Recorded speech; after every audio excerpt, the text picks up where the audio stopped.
참빛 곧 세상에 와서 각 사람에게 비치는 빛이 있었나니 그가 세상에 계셨으며 세상은 그로 말미암아 지은 바 되었으되 세상이 그를 알지 못하였고 자기 땅에 오매 자기 백성이 영접지 아니하였으나 영접하는 자 곧 그 이름을 믿는 자들에게는 하나님의 자녀가 되는 권세를 주셨으니 이는 혈통으로나 육정으로나 사람의 뜻으로 나지 아니하고 오직 하나님께로서 난 자들이니라. 아멘. 예. 네, 오늘 이 말씀 통해서 제목을 제가 반전의 사람들, 반전. 반전이라는 것은 그 전쟁을 반대한다 그런 뜻이 아니고 혹시 오해를 하실까봐 다 아시겠지만 그런 뜻이 아니라 이렇게 뒤집어진다는 것입니다. 앞뒤가 예상했던 것과는 전혀 다른 결과로서 바뀌는 것, 반전이 있다. 우리의 삶에 반전이 있다 그러잖아요. 인생에 있어서 반전이 있어야 됩니다. 우리가 반전이 없이 세상 사람들이 그냥 그렇게 살게 되면 불행해집니다. 그게 인생이 갖고 있는 현실입니다. 반드시 인생이 복되려면은 그 인생 속에 반드시 반전의 역사가 있어야 합니다. 그게 이제 복음의 역사입니다. 반전의 역사. 자, 그래서 오늘 제목을 반전의 사람들 이렇게 했고, 그들이 누구냐 하면 참 빛을 영접한 자들이다 하는 것입니다. 우리가 예수를 믿는데요. 예수를 구주로 영접한 신자들이 세상에 대해서 당황스러워하는 일들이 있습니다. 그게 대표적인 것이 뭐냐면은 세상이 예수 그리스도를 믿지 않는다는 사실입니다. 성경에서는 너무나도 당연하게 증거하고 있는 것인데 그런데 세상은 예수님에 대해서 관심이 없고 세상은 오히려 예수님을 거부합니다. 세상은요, 예수님에 대해서 종교적인 차원에서는 어느 정도 용납합니다. 무슨 뜻인지 아시겠죠? 종교적인 차원에서 참 좋은 말씀들이다. 참 훌륭한 분이다. 이렇게 어떤 세상적인 차원에서 종교적인 일반적인 종교적인 차원에서 예수를 세상도 어느 정도 용납하고 그것에 대해서 반기는 사람들이 있습니다. 그러나 예수님이 하나님이라 이렇게 하면은 달라집니다. 예수님이 하나님이시고 우리의 죄를 구원하러 오신 그리스도시다라는 것에 대해서는 세상은 강한 거부감을 가집니다.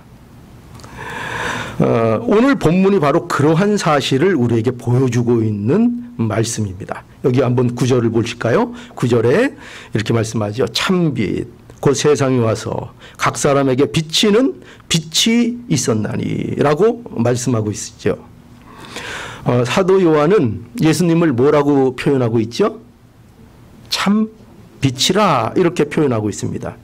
이 참 빛, 그러니까 이게 무슨 뜻인가? 그는 온전한 빛이다 이런 뜻입니다. 참 빛, 이게 무슨 뜻인가 하면 온전하다, 부족함이 없는 완전한 빛이다 하는 뜻입니다. 그것은 또 다른 의미로 얘기하면 만들어진 빛이 아니다. 인위적인 빛이 아니다. 누군가에 의해서 창조된 빛이 아니다. 우리 보통 세상의 모든 생명에 영향을 주고 있는 가장 대표적인 것이 여러분 뭐라고 생각하십니까? 태양입니다. 태양. 태양이 사라지면 사실은 생명의 공급들이 이루어지지 않습니다. 그런데 그것도 참빛이 아닙니다. 그렇죠? 그건 참빛이 아닙니다. 그건 다 창조된 빛입니다. 그러나 우리 예수 그리스도는 온전한 빛이요. 태초부터 있었던 빛입니다. 태초부터. 그러니까 누군가에 의해서 창조된 빛이 아니죠. 그래서 오늘 이 요한복음 1장 1절에 보면 태초에 말씀이 계시니라. 그렇죠?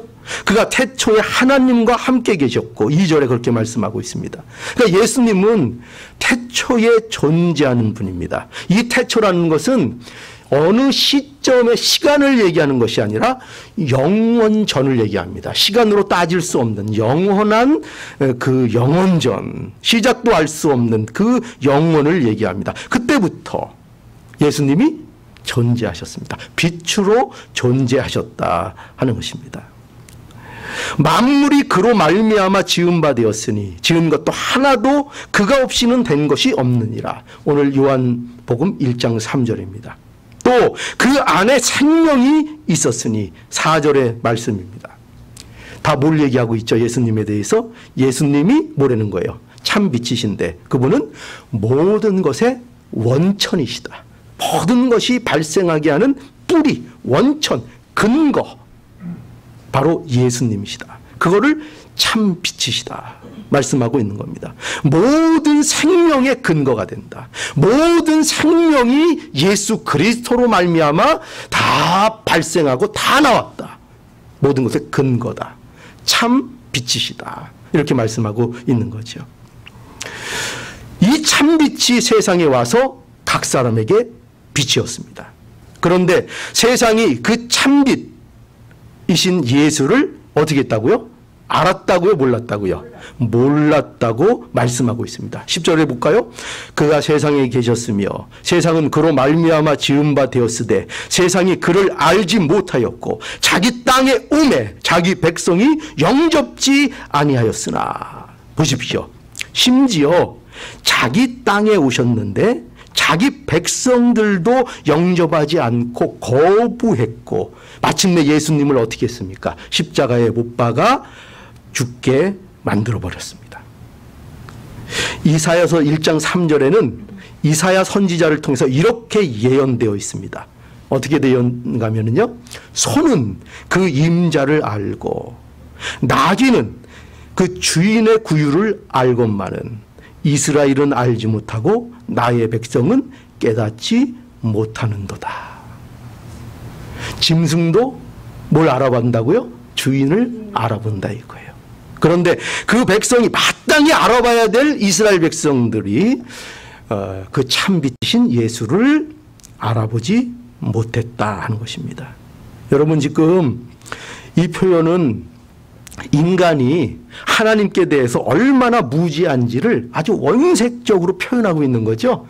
동물에 비유를 하고 있는 것입니다. 우매한 동물에. 이것은 여러분 놀랍게도 이방인에 대한 말이 아니에요. 그것이 아니라 하나님의 백성으로 선택되었던 이스라엘에 대한 말씀이라는 것을 알아야 합니다. 여러분, 그러니 한번 생각해 보세요. 뭘 생각해 볼 수 있죠?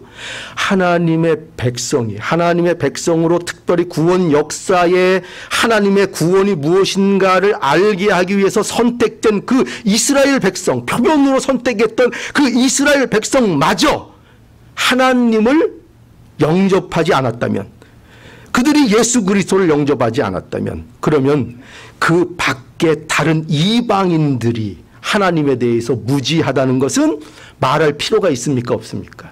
말할 필요가 없다는 거죠.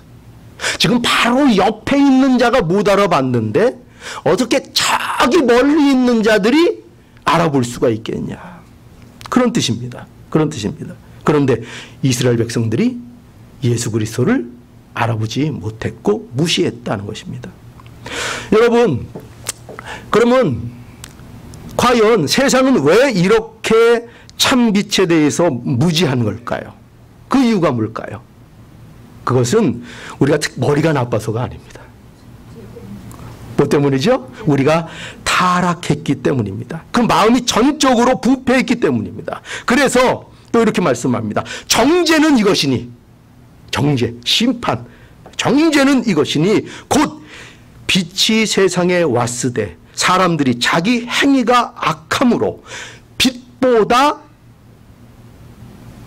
어두움을 더 사랑한 것이니라. 요한복음 5장 19절의 말씀입니다. 그 마음이 어둠을 더 사랑한다는 겁니다. 그 마음이요. 그 마음이 어둠에 더 매력을 느낀다는 것입니다.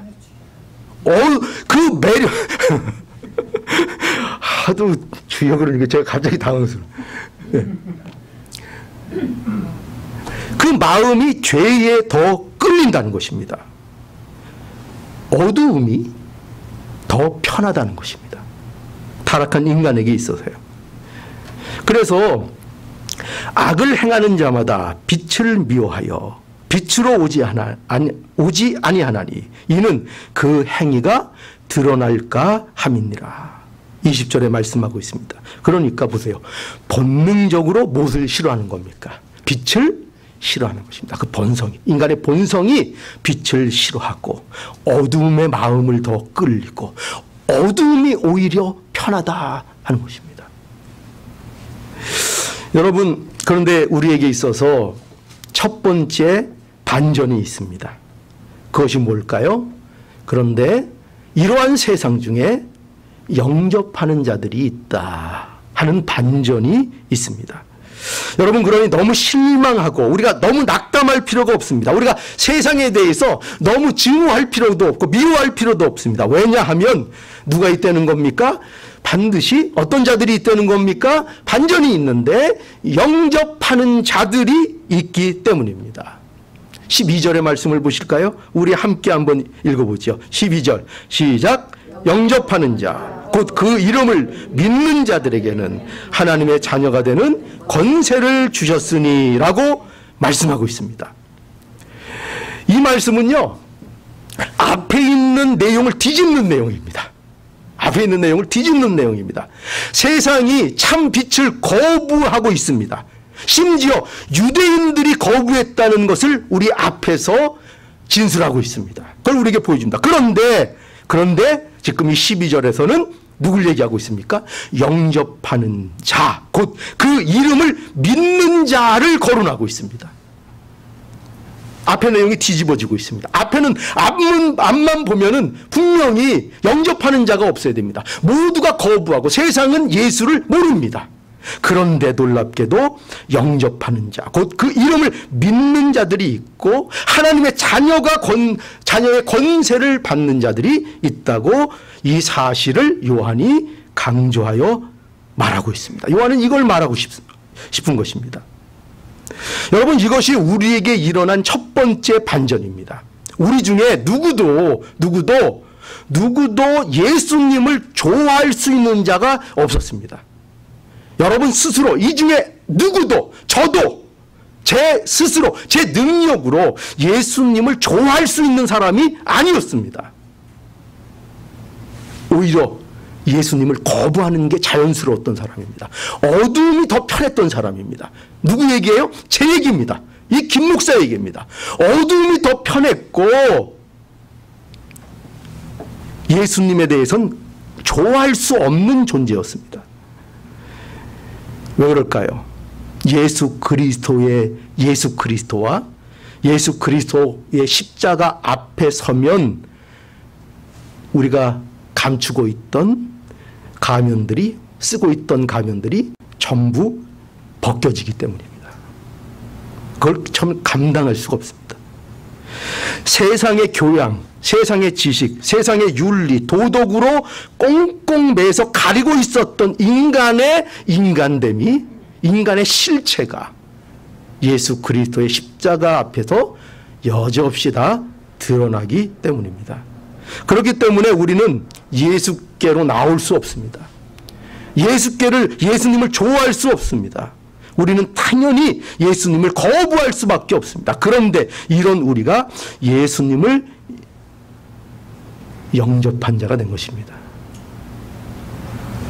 우리가 영접할 수 없는 분을 영접하게 된 것입니다. 우리가 될 수 없는 것이 된 것입니다. 우리가 하나님의 자녀라고 불리울 수 없고 그 자리에 나갈 수 없는데 우리가 하나님의 자녀가 된 것입니다. 이 놀라운 반전이 우리의 인생 속에 일어난 것입니다. 이 반전이 우리의 인생 속에 일어나지 않고 이 반전을 경험하지 못하면 우리는 불행에서 벗어날 자가 아무도 없습니다. 모두 인생의 정해진 길로 다 끝이 나고 말 것입니다. 제 손을 보십시오. 인생의 정해진 길로 다 끝이 나게 말 것입니다. 다 끝이 날 것입니다. 그러나 인생의 반전이 있습니다. 예수 그리스도께서 우리의 인생을 변하게 하셨습니다. 반전이 일어납니다. 자, 이것이 첫 번째 반전이고요. 두 번째 반전은 하나님의 의가 아닌 죄송합니다. 두 번째 반전은 인간의 의가 아닌 하나님의 의로 이 모든 사실이 되었다는 것입니다. 이게 우리가 알아야 될 두 번째 반전입니다.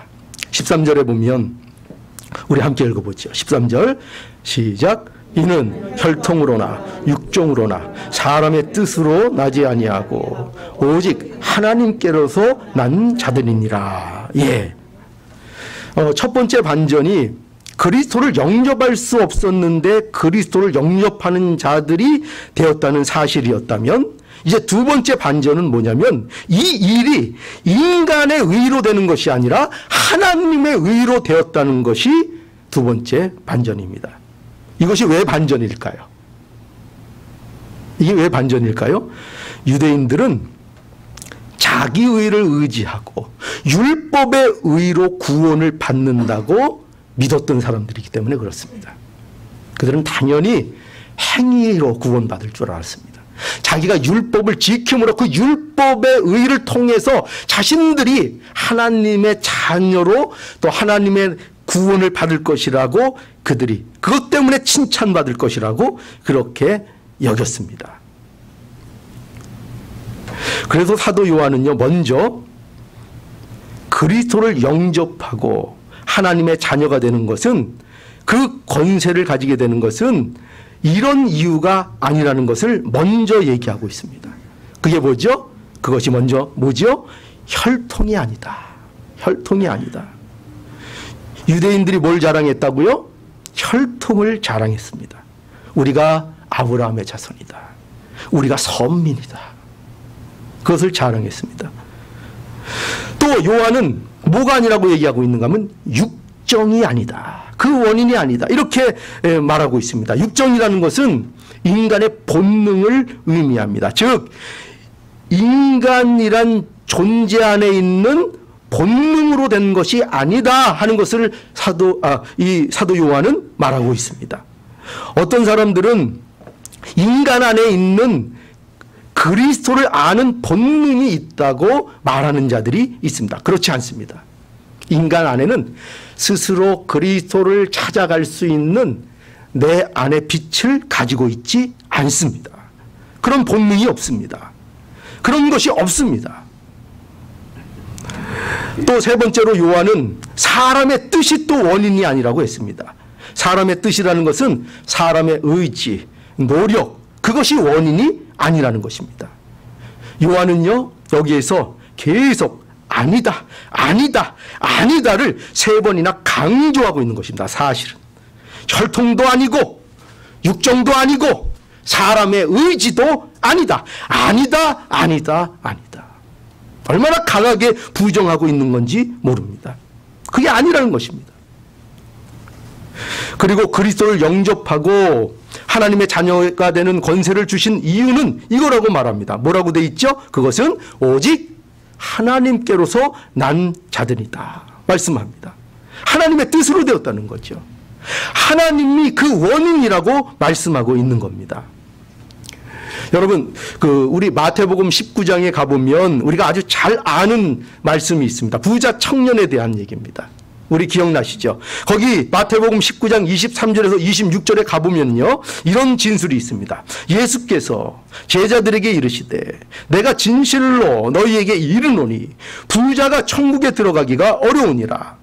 다시 너희에게 말하노니 약대가 바늘기로 들어가는 것이 부자가 하나님의 나라에 들어가는 것보다 쉬우니라 하신대. 제자들이 듣고 심히 놀라 가로되 그런즉 누가 구원을 얻을 수 있으리까? 예수께서 저희를 보시며 가라사대 사람으로는 할 수 없으되 하나님으로서는 다 할 수 있느니라. 아멘.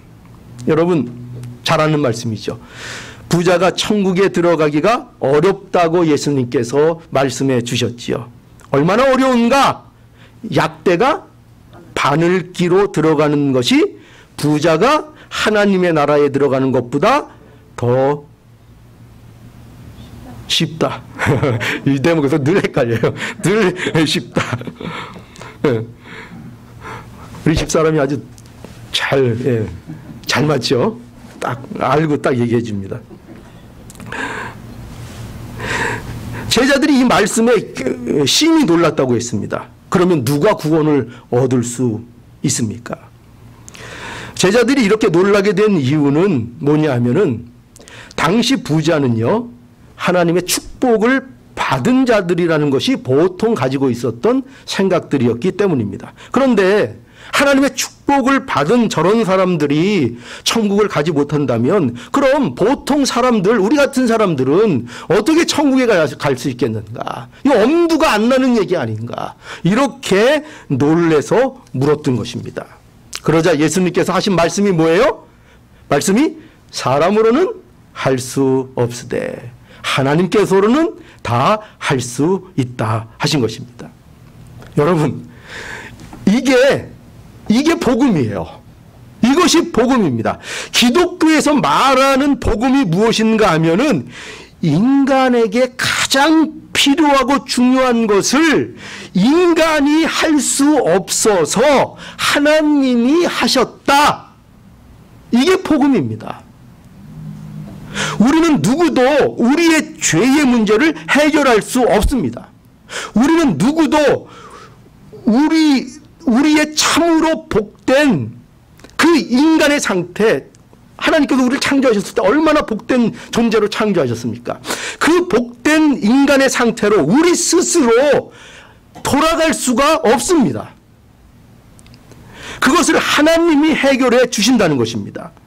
우리의 구속자이신 예수 그리스도를 이 세상에 보내주시고 십자가에 대신 죽으심으로 우리의 죄값을 지불하시고 그 의를 우리에게 입혀주셔서 그래서 우리를 구원해 주신다는 것입니다. 우리를 회복해 주신다는 것입니다. 하나님이 이 일을 해 주신다는 것입니다. 그러니 여러분, 이걸 꼭 기억하십시오. 두 번째 반전이 뭐예요? 우리 의로, 내 의로움으로 구원받은 것이 아니라 하나님의 의로, 하나님이 나에게 베풀어 주셨다 하는 이 반전이 우리의 삶에 있는 것입니다. 이게 우리에게 있는 것입니다. 여러분, 그러니 이제는 우리 그리스도인들은 어떻게 살아야 될 것 같습니까? 그렇다면, 복음이 이와 같다면, 우리가 이 반전의 역사 속에 우리가 들어온 자들이라면, 그러면 우리는 어떻게 살아야 합니까? 우리도 어떤 삶을 살아야 될까요? 반전 있는 삶을 살아야 됩니다. 반전이 있는 삶을 살아야 합니다. 여러분, 복음은요, 반전의 역사입니다. 반전의 역사입니다. 로마서 3장 20절에서 22절을 보면은 이렇게 말씀합니다. 그러므로 율법의 행위로 그의 앞에 의롭다 하심을 얻을 육체가 없나니, 율법으로는 뭐를 깨닫게 된다고요? 죄를 깨달음이라 말씀하고 있습니다. 그러면서 21절 계속되는데 뭐라고 되어 있는가 하면은 이제는 율법 외에 하나님의 한 의가 나타났으니 율법과 선지자들에게 증거를 받은 것이라. 그러면서 22절 곧 예수 그리스도를 믿음으로 말미암아 모든 믿는 자에게 미치는 하나님의 의니, 하나님의 의가 나오죠. 하나님의 의니 차별이 없느니라. 여러분, 이 21절 앞에 이제는 그 앞에 뭐가 생략되어 있는지 아세요? 접속사 그러나 이제는입니다. 그러나 이제는. 여러분, 우리에게서 복음의 특징이 뭐냐? 반전입니다. 그러나 이제는 앞에의 내용을 이러했는데 그러나 이제는 반전이 일어나는 것입니다. 여러분, 이 복음의 반전이 우리를 어떻게 만드는지를 알아야 합니다. 어떻게 만드는가? 그걸 잘 설명하고 있는 것이 또 에베소 2장 1절에서 6절의 말씀입니다. 잘 들어보십시오. 자, 이 복음의 반전이, 그러나 이제는 이 복음의 반전이 우리를 어떻게 만들었는가? 에베소서 2장 1절에서 6절입니다. 너희의 허물과 죄로 죽었던 너희를 살리셨도다. 그때에, 반전 이전입니다. 그때에 너희가 그 가운데서 행하며 이 세상 풍습을 쫓고 공중의 권세 잡은 자를 따랐으니 곧 지금 불순종의 아들들 가운데서 역사하는 영이라. 전에는 우리도 다 그 가운데서 우리 육체의 욕심을 따라 지내며 육체와 마음이 원하는 것을 하여 다른 이들과 같이 본질상 진노의 자녀이었더니. 이것이 반전 전에 우리에 대한 설명입니다. 반전이 있기 전에. 그리고 4절에 이제 거기 또 가장 중요한 접속사가 참 번역상의 오류인데 생략되고 있습니다. 영어에는 분명히 나타나는데 한글 번역에는 나타나지 않습니다. 4절 시작이 어떻게 되고 있는가? but 그러나 긍휼에 풍성하신 하나님이 우리를 사랑하신 그 큰 사랑으로 인하여 허물로 죽은 우리를 그리스도와 함께 살리셨고 너희가 은혜로 구원을 얻은 것이라. 또 함께 일으키사 그리스도 예수 안에서 함께 하늘에 앉히시니. 이게 반전된 다음에 우리의 모습입니다. 오늘날 우리의 모습입니다. 여러분, 이 진술에서 가장 중요한 부분이 놀랍게도 어디예요? 어느 부분이에요? 놀랍게도 다 말씀이 귀하지만 가장 여기서 우리를 놀라게 하고 우리에게 중요한 말은 1절과 3절 사이에 1절로 3절과 4절로 6절 사이에 있는 4절 앞에 있는 그러나입니다. 여러분, 성경은 굉장히 묘합니다. 우리가 못 보고 지나치는 것이 있을 때가 많은데 그게 사실은 가장 중요한 단어라는 것을 우리는 알 때도 있어야 됩니다. 여기서 가장 핵심은 그러나입니다. 이 그러나가 없으면 우리에게는 희망이 없습니다. 그런데 그러나로 시작합니다. 그러나 복음이 여러분을 어떻게 반전시켜주는가라는 것을 잘 진술하고 있는 것입니다. 여러분, 그래서 제가 예전에 우리 장로교에 부임하기 전에도 우리 장로님들과 얘기한 적이 있어요. 저는 사실은 기존 교회에 부임하는 것보다 개척을 늘 꿈꿨다, 이렇게 얘기를 했었습니다. 그런데 제가 개척을 기도하면서 예전부터 늘 그 교회에 대해서 생각할 때 이름을 정해놓은 게 있습니다. 근데 그게 뭐냐면 그러나 교회입니다. 그러나 교회. 진심입니다. 제가 농담으로 하는 게 아니라 진심입니다. 저는 뭐 하나님이 허락하실지 안 하실지는 모르지만 제가 만약에 개척을 해서 교회를 세운다면 그 교회는요, 그러나 교회입니다.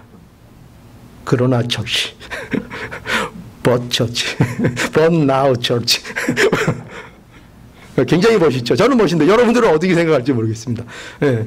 왜냐하면 그러나 이제라는 이 말이 복음이 무엇인가를 가장 합축적으로 나타나고 있는 말이라고 저는 그렇게 이해하기 때문입니다.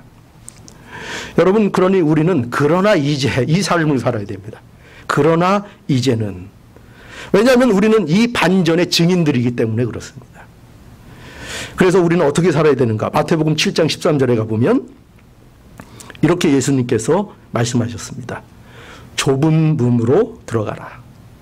멸망으로 인도하는 문은 크고 그 길이 넓어 그리로 들어가는 자가 많고 생명으로 인도하는 문은 좁고 길이 협착하여 찾는 이가 적음이라. 예수께서 분명히 어디로 들어가라고 하세요? 좁은 문으로 들어가라고 하십니다. 좁은 문으로 들어가라는 것에는 두 가지 이유가 있습니다. 왜 그런가 하면은 좁은 문이 생명의 문이기 때문에 예수님께서 글로 들어가라, 이렇게 말씀하십니다. 그리고 또 하나는 아주 중요한 이유가 있는데 사람들이 좁은 문으로 들어가려고 하지를 않기 때문입니다. 그래서 예수님께서 특별히 좁은 문으로 들어가라고 말씀합니다. 여러분, 좁은 문으로 들어가는 게 뭘까요? 좁은 문으로 들어가는 것은 자기 생각대로 사는 것이 아니라 하나님의 뜻을 따라가는 것입니다. 하나님의 뜻을 따라. 하나님의 뜻을 따르는 것이 무엇인가? 그게 뭘까요? 여러 가지로 성경은 그것을 표현하고 있지만 함축해서 한마디로 얘기하면 예수 믿는 것입니다. 예수 믿고 예수 그리스도를 따르는 것입니다. 이것이 하나님의 뜻을 따르는 것입니다. 아무리 우리가 하나님의 뜻을 따릅니다. 하나님의 말씀을 따릅니다. 아무리 주장하고 그렇게 얘기해도 규칙적으로 그 말씀을 문자적으로 지킨다 해도 우리가 예수를 모르고 예수님을 믿지 않고 예수님의 뜻을 따르지 않으면 하나님의 뜻을 거역하는 것입니다. 아무리 내가 하나님 내가 말씀 그래도요. 말씀 그래도 예수님이 우리에게 주신 그 말씀과 예수 그리스도를 첫 번째로 내 구주로 영접하는 일과 그분의 뜻과 그분이 가지고 있는 그 본질적인 예수님이 가르쳐 주시는 그 생명과 예수님이 가르쳐 주시는 그 사랑을 따르고 순종하지 않으면 그러면 하나님의 뜻을 따르는 것이라고 감히 말할 수가 없습니다. 이것이 바로 좁은 문으로 들어가는 것입니다. 그런데 인간의 본성이 이것을 굉장히 싫어합니다. 인간은요, 당연히 이 길을 가는 것을 싫어합니다. 모든 사람들이 자기 길을 가는 것을 좋아합니다. 자기가 옳다고 생각하는 일, 자기에게 유익이 되는 길, 내 마음이 행복한 길을 모두 가려고 하지, 다른 길을 가려고 하지 않습니다. 그게 당연한 겁니다. 우리의 본성이 그렇습니다. 그런데 그 길을 가지 않고 하나님의 뜻을 따라서 좁은 길을 가고자 하는 사람들이 있고 그 길을 실제로 걸어가는 자들이 있다는 것입니다. 이것이 반전입니다. 그런 마음이 우리에게 생깁니다. 그런 삶을 사모하게 됩니다. 이것이 우리의 반전 있는 삶입니다. 우리는 예전에는 전부 다 어떤 자들이었어요? 우리는 마땅히 넓은 길이 좋았던 사람입니다. 넓은 문으로 들어가는 것을 주저없이 우리는 선택했고 넓은 길만이 우리의 길이라고 늘 희망하고 그 길을 꿈꾸는 사람들이었습니다. 그러나 이제는 다른 존재가 된 것입니다. 이게 그리스도인이 된 것입니다. 여러분, 그 마태복음 5장에 가보면 굉장히 우리를 어렵게 하는 말씀이 있습니다. 어려운지 안 어려운지 한번 보시죠. 마태복음 5장 38절. 또 눈은 눈으로 이는 이로 갚으라 하였다는 것을 너희가 들었으나 나는 너희에게 이르노니 악한 자를 대적하지 말라. 누구든지 내 오른편 뺨을 치거든 왼뺨도 돌려대며 또 너를 송사하여 속옷을 가지고자 하는 자에게는 겉옷까지도 가지게 하며 또 누구든지 너로 억지로 우리를 가게 하거든 그 사람과 심리를 동행하고. 아멘이 작게 나왔는데 굉장히 사실은 어려운 말입니다. 그죠? 굉장히 어렵습니다. 이 말씀은 예수님께서 천국 백성들에게 주시는 말씀입니다. 참으로 우리가 이 말씀 들어보면 이거 뭐 어렵기가 한량이 없는 참 어려운 말씀입니다. 눈은 눈으로 이는 이로 갚으라는 것을 너희가 들었다. 여러분, 눈은 눈으로 이는 이로 갚으라. 이 말씀은 언뜻 들으면 복수를 해도 된다는 얘기 같죠. 그러나 이것은 복수를 해도 된다는 그런 그 복수에 대한 면제권을 주는 그런 말씀이 아닙니다. 내가 오해하고 있는 겁니다. 복수라는 것은 그 특징이 뭐냐면 복수는요, 불같아서 복수는 지나치기가 있습니다. 과하게 될 때가 많습니다. 이것이 인간의 본능적인 일입니다. 그러니까 뺨을 한 대 맞으면 최소한 자기가 맞은 것보다는 세게 돌려줘야 사실 마음이 풀립니다. 여러분들 그렇죠? 내가 좀 좀 더 세게 때렸어야 되는데. 그럼 우리의 본성이 그렇습니다. 내가 받은 거에 대해서 그 이상은 최소한 돌려줘야 내 마음이 풀어지지. 안 그러면 억울해서 못 삽니다. 분통이 나서 못 삽니다. 그래서 주신 말씀이 뭐예요? 그래서 하나님께서 모세를 통해서 눈은 눈으로, 이는 이로 갚으라라는 말씀을 그래서 주신 것입니다. 이 말씀은, 이거는 성경의 원 정신은 보복을 하지 말라는 것입니다. 그러나 인간의 연약함 때문에 보복이 이루어질 때에 적어도 보복이 지나쳐서는 안 된다는 것입니다. 그 이상을 넘어가면 안 된다는 어떤, 그러니까 그 이혼 증서를 써주라, 이와 똑같은 개념입니다. 원리가. 이혼을 합법적으로 허락해 주는 것이 아니라 인간들이 말려도 이혼을 하니까 하나님께서 뭘 차선적으로 인간들에게 법으로 주신다고요? 그래서 적어도 이혼 당하는 쪽에서 여자가 약자니까 법적으로 불이익을 당하지 않도록 합법적인 이혼 증서를 줘서 이를 합법적으로 하라는 것이 그 이혼 증서의 뜻입니다. 그런데 그걸 또 이 못된 이 사람들이 이용하죠. 이혼의 수단으로. 그런 의미입니다. 그러니까 보복을 허락하는 것이 아니라 보복에 대해서 한정을 이렇게 정해 주시는 겁니다. 적어도 이것까지 지나치면 안 된다 하는 것입니다. 그런데 성경의 정신은 뭐라고요? 성경은 보복을 원하지 않습니다.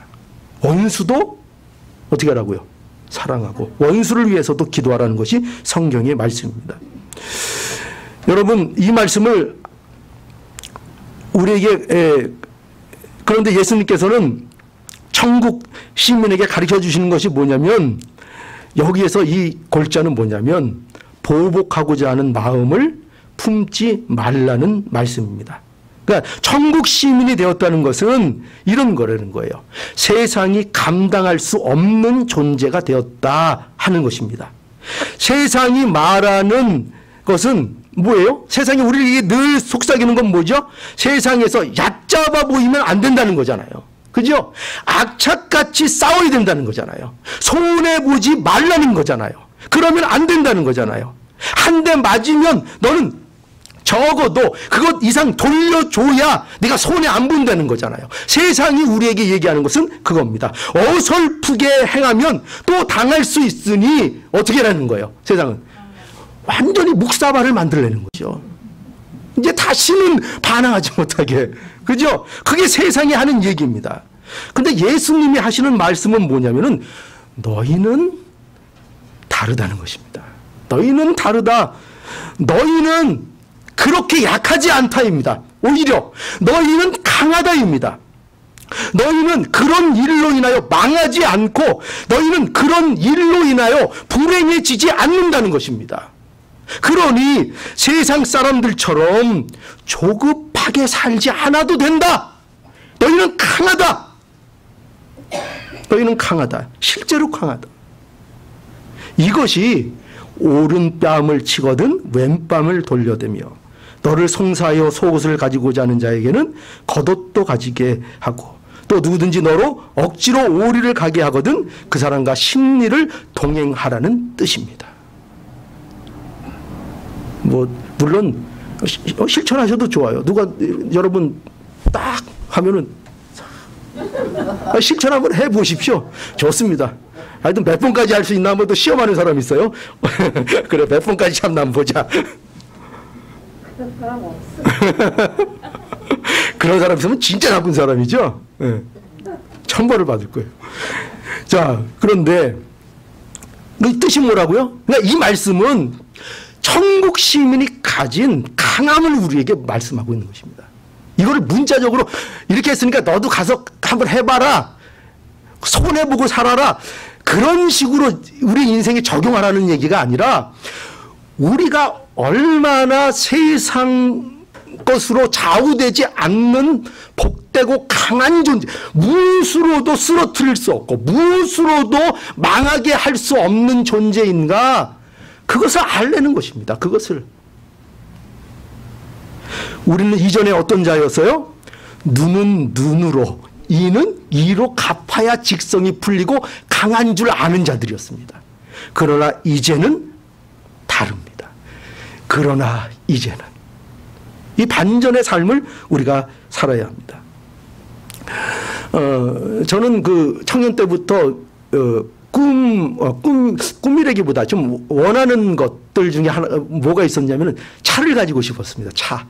그런데 차를, 어떤 차를 갖고 싶었는가 하면은 겉에서 보면은 완전히 거의 폐차 수준인데, 막 본때도 없고 막 모양도 없고 막 이런데 그 안에는 그냥 최첨단으로 돼 있어가지고 뭐 안에는 굉장히 좋은 차입니다. 그러니까 겉만 보기에는 이 볼품 없고 이런데 안을 딱 열고 타보니까 성능이 완전 벤츠. 예를 들어서 그런 식의 차를 한번 가졌으면 좋겠다.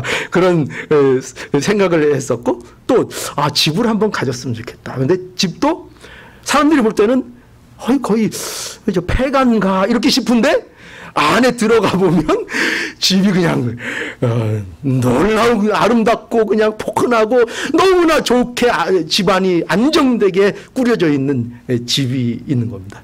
그러니까 그게 제가 늘 꿈꾸던 집의 모습이었습니다. 반전 있죠, 반전. 그 반전을 하나님께서 우리에게 이루어졌다는 사실을 아셔야 합니다. 우리가 그 반전의 사람들입니다. 자, 볼까요? 고린도후서 6장 9절에서 10절. 무명한 자 같으나 유명한 자요, 죽은 자 같으나 보라 우리가 살고, 징계를 받은 자 같으나 죽임을 당하지 아니하고, 근심하는 자 같으나 항상 기뻐하고, 가난한 자 같으나 많은 사람을 부유하게 하고, 아무것도 없는 자 같으나 모든 것을 가진 자로다. 누구 얘기예요? 우리 얘기예요. 제 얘기예요. 여러분들의 얘기예요. 예수를 구주로 영접한 자들의 얘기예요. 이것이 바로 우리의 모습입니다. 이 반전이 우리 안에 있는 거예요. 가난한 자 같으나